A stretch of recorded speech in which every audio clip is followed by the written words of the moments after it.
All right guys, today I'm going to teach you about the beginner's guide to buying a skateboard. I want to cover everything you might possibly need or any questions anybody has ever had. I'm doing my best attempt here to cover every single one of them, and so you guys know exactly what to get as a beginner. So the first thing to understand about skateboarding is there are a lot of different parts, a lot of pieces, and a lot of different options. And most of them, it's very difficult for a beginner to decide because it relates a lot on your opinion. It is very opinion-based, but there's some guidelines we can go over that will help you out a lot. Okay, so the 5 different options for your different skateboarding are street skating, where you're gonna be doing a lot of flip tricks and various tricks. Then we're gonna go into vert skating, and that's gonna mean that you're gonna be on transition a lot, the ramps like that. Or you can get into freestyle skating, which is a very specific thing in itself, very specific boards, very different. Or you can go downhill or just cruiser board, just straight cruising. Okay, so your first option on the boards are just your standard street board. This is what I ride. Everything on this deck is related specifically to hit the streets, do some flip tricks, and learn as many tricks as I possibly can on this piece of wood. So it is a standard issue 7-ply maple. This one is a popsicle shape, but they aren't always, and it just has your standard issue grip tape. The big difference between this and a cruiser board is gonna be these wheels. These wheels here are dragon wheels. They're a very specific formula that allow them to be a little bit softer, so you get a little bit of a smoother ride, but they still slide on the ground. If you were gonna go full cruiser status, you would likely have a wider board that looks like this. We have many cruiser boards in the shop, and your wheels would be very soft.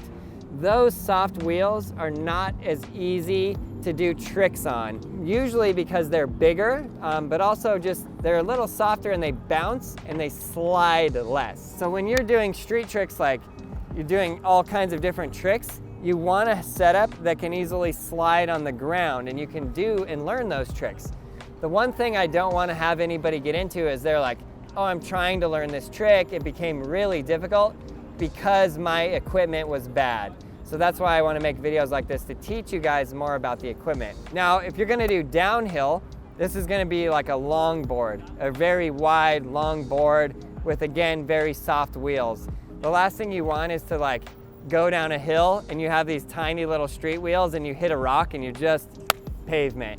Well, let's just stay away from that. So you're gonna want a long board or a wider cruiser similar to this one here, this Samurai cruiser. You can take this on just cruising, you can take it downhill. It's gonna be very versatile when it comes to things like that. Next, we have a freestyle board. This freestyle boards come in various different shapes. They're generally smaller. The wheels are set up in a very specific way where the wheel actually goes out over the nut there so that you can do certain freestyle tricks called rail where you're like that, or a coconut wheelie where you're literally like riding sideways on the wheel. So you have to have that nut covered by the wheel extending further. So that's your freestyle setup. It's very different than a just your standard street board. Freestyle is a type of skateboarding where your board itself becomes the obstacle rather than tricks in the street, where the street is the obstacle and you're doing tricks on them.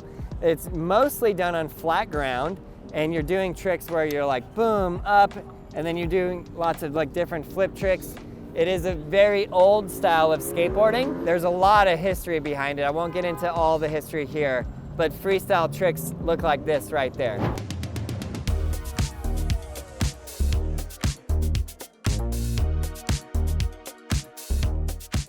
Okay, so the next thing to understand is the different parts of the skateboard.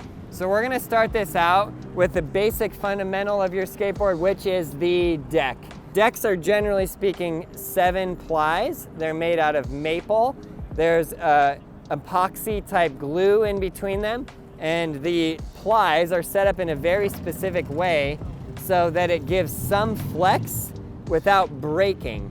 So this board is very strong. It will flex and bend under pressure, and if you put too much pressure, it will break like any board will break.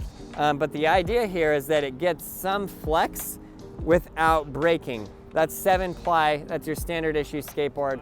We also have available in the shop other boards that are very, very, very strong, like the Powell Peralta flight decks. We have the Andy Anderson deck in there, and that thing is a tank. So it is not just made out of 7 plies of maple wood. It has all kinds of different materials in there to make it extremely hard to break. So that's your standard issue deck. The graphics on the deck are the graphics on the deck.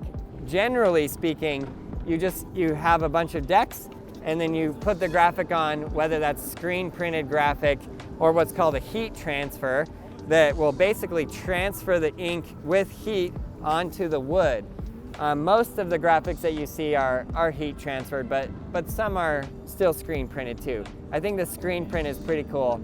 Both ways are pretty cool. They're just different ways to put the graphic on. So that's the basic fundamental. You're basically building your complete skateboard from the deck. So find a deck that you really like that is really good, high quality wood, and start there. That is the mainstay, the staple of your skateboard. And then from there, next we'll go into the grip tape, because that's the next thing you're gonna put on anyways, is the grip tape on the top. Grip tape comes in various different colors. One thing to know is that generally speaking, the grip on black grip tape is gonna be the best. It is the most widely used, and when you get into like clear grip tape, or even sometimes on the colored, you're adding in inks or dyes or various different things that just seem to make the grip tape just a little bit less grippy. Maybe that's just my own personal thing, because I have a personal preference to black grip tape. It's just like a standard classic thing. So there you go, that's the grip tape. You can draw on this grip tape, you can do graphics, you can use ink pens and just do up whatever kind of designs you want. It's also a good idea to do little cutouts, which I think is the smartest, because you can just do a little cutout, boom, and then you always know which side is your tail, because you'll be like, oh, the cutout is the tail. There, I know. So I do that on a lot of my boards. Next, we'll go right into the hardware, because that's the next piece. When you're putting this together, you have the board, put the grip tape on, poke holes, and put the hardware in. Hardware either comes in screw type hardware or Allen key. And the length of it, you want the length to match what is not gonna stick out too far. So you can see there, my hardware is just sticking out a little bit, and it's, you know, whatever. There's not too much to go over on the hardware.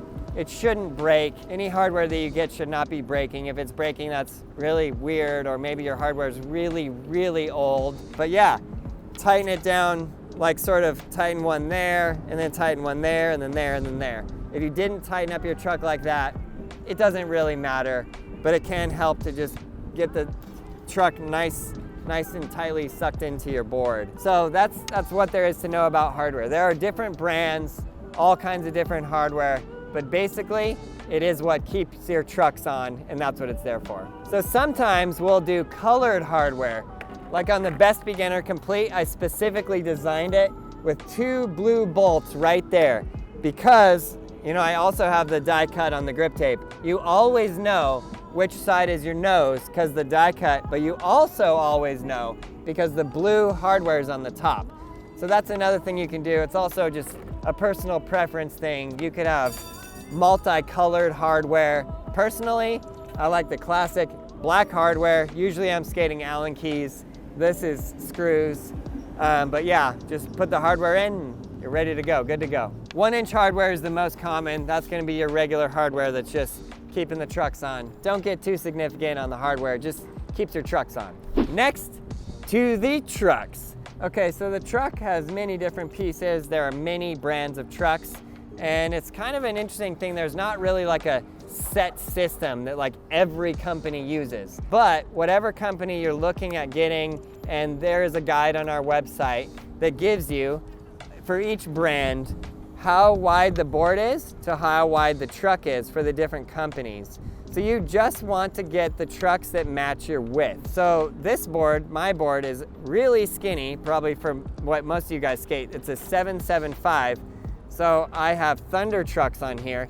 So I have the Thunder trucks that match a 775. You just want to get them to match up.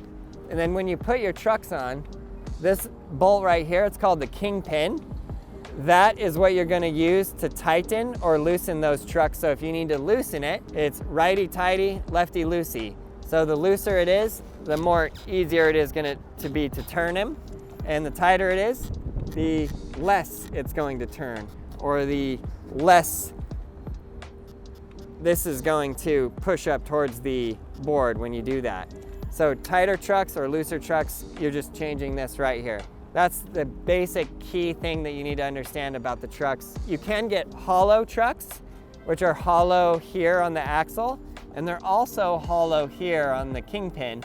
I personally like the hollow trucks because any way that I can take weight off my board, I'm gonna do that. Less weight is better. So I want as much weight off of this as possible, because when I'm learning all the flip tricks and all these different things, I want it to be as light and as easy as I can possibly make it. If you're planning on street skating, these are the trucks you need. There's many different brands, but they look like this right here. We have tons of them on the brailleskateboarding.com website. So pick the ones that fit your board the best. And if you have any further questions, go to the chat on brailleskateboarding.com and ask them, and we'll be there to answer you.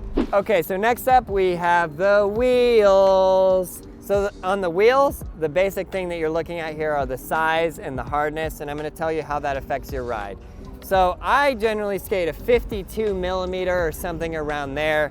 These ones are quite worn down at this point from lots of slides. And then the other thing to understand about it is the bigger the wheel, you're gonna go faster. Also, it's gonna be a little bit safer because you're not gonna catch on so many cracks or rocks. You're gonna have an easier time rolling over them. But the real thing to understand here is the hardness is. If you wanna do a bunch of street tricks and flip your board around and do 180s and slides, you don't want a big wheel that is very soft. But if you wanna just skate your board and just push, you really, really want a big wheel that is just soft. So keep that in mind. If you're doing tricks, don't get the big cruiser wheels. If you're not doing any tricks, get the big cruiser wheels. Those are absolutely the way to go. And there's different versions of them, which we will show here. On the wheels, there are different ratings, and these ratings are confusing. I don't know why skateboarding has to be so confusing. But the higher the number, the harder the wheel. The lower the number, the softer the wheel. So 101A is your, generally speaking, your normal hardness for wheels. 78A would be a very soft cruiser wheel. So anywhere from 78A to 101, the higher you get, the harder the wheel is, meaning that wheel is gonna slide more.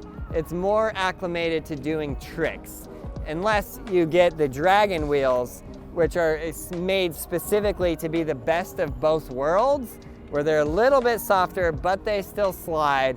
It's actually really amazing, and they actually do work really well. So if you're like not sure which wheels to get, take my recommendation, get the dragon wheels. Next up, we got the bearings. Those are those ball bearings right inside that wheel, which allows this thing to spin.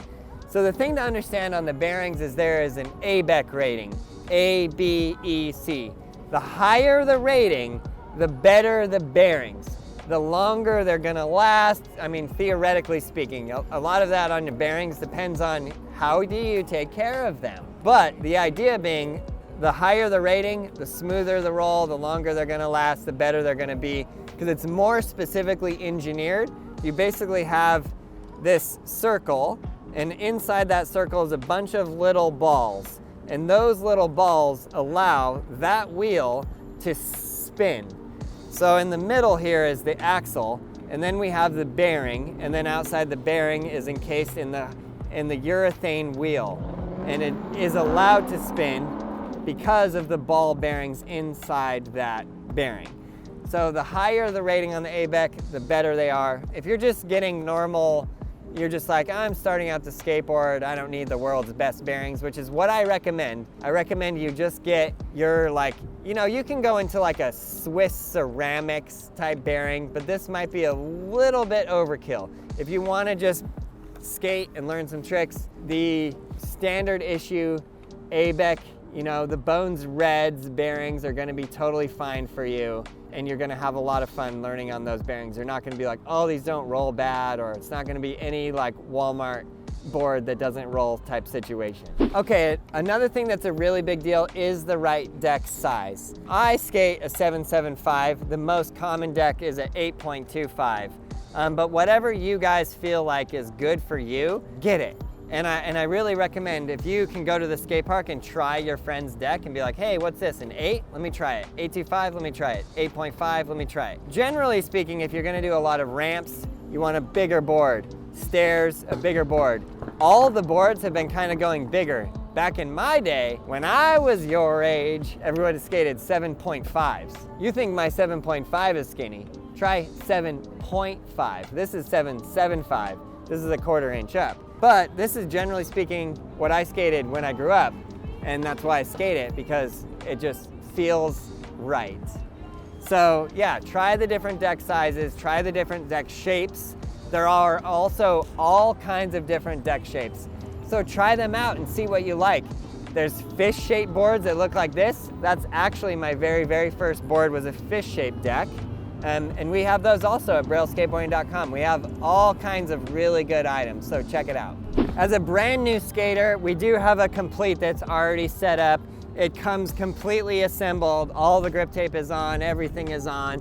You got good wheels, good bearings, good trucks, metal trucks that turn really well, a really high quality skateboard that you can learn every skateboard trick on. This thing is a really good board for a beginner. I specifically designed and engineered it to be the best beginner complete, which is why we call it the best beginner complete. So if you're brand new to skateboarding, choose the width and choose your size, get a best beginner complete.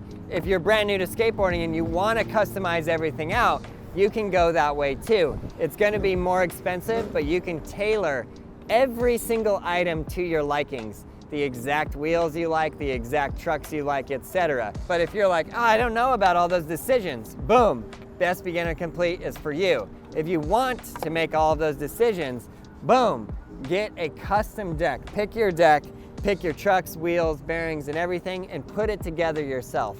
This can also be really fun. You can customize it out to exactly how you want it to be, and then you can build the perfect board that you are happy with, and you never know, that might just push you into learning all of those tricks that you want to learn, because you're like, well, now I have to. I have the perfect skateboard. Now, last thing, but might be the most important thing on the list, don't forget the safety gear. Helmet, elbow pads, knee pads, wrist guards. You guys, especially if you're just starting out skateboarding, learn the absolute most basic tricks. We have the tutorials that teach you. Skateboarding Made Simple is phenomenal, will help you a ton, but pad up. Do not be nervous, do not care what people say or think about you. Wear your helmet, wear your elbow pad, knee pad. You're gonna have more fun. If you don't get hurt, skateboarding is way more fun. You can buy all of this stuff at your local skate shop and support the community that goes around your local skate shops. These skate shops are very important to the growth of skateboarding. You can also buy online, brailleskateboarding.com. We have all of the items that you need. You can build a custom deck. You can get a Braille Best Beginner Complete.